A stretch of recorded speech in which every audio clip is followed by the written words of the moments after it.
Hello everyone, welcome to English Story channel. The name of this story is Last Meet Turned to First Step. Let's start. And the day arrived. He traveled 12 hours to her city and met her at the cafe as they planned. She looked weak, and he knew the weakness was because of the sleepless nights she spent crying her heart out. He wanted to hug her as it was more than a year they last met, but then he remembered the cause of his visit and stopped himself.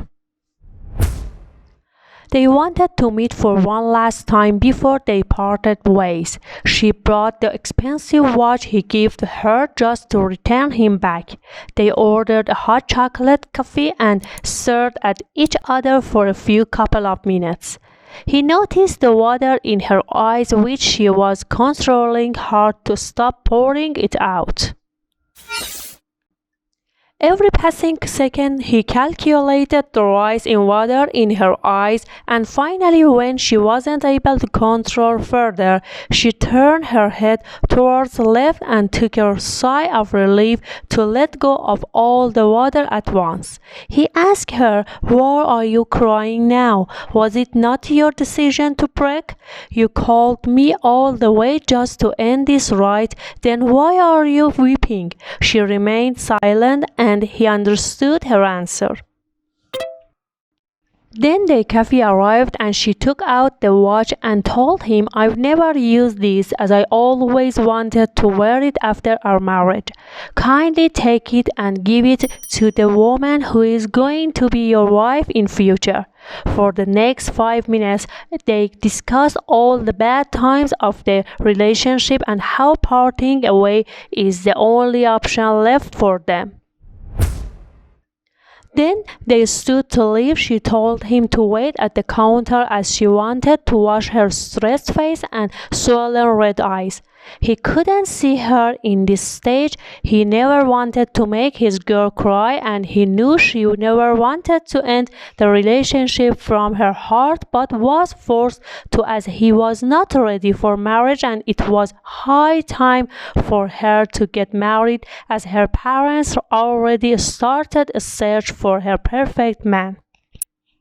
He was frustrated, and when she came back from the washroom, he held her hand, walked to the parking area, and asked her bike keys. She handled them but kept asking where he was taking her, to which he never answered and replied to her to wait. He was searching lane by lane for a perfect apartment where there was no security guard.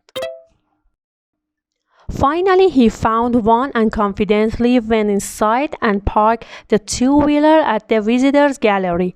He took her all the way to the lift and pressed the highest floor button that was available in the elevator. When they reached the floor, he told her to follow him and led to the terrace of the building. He held her arm firmly, hurting her, and dragged to a secure, closed place.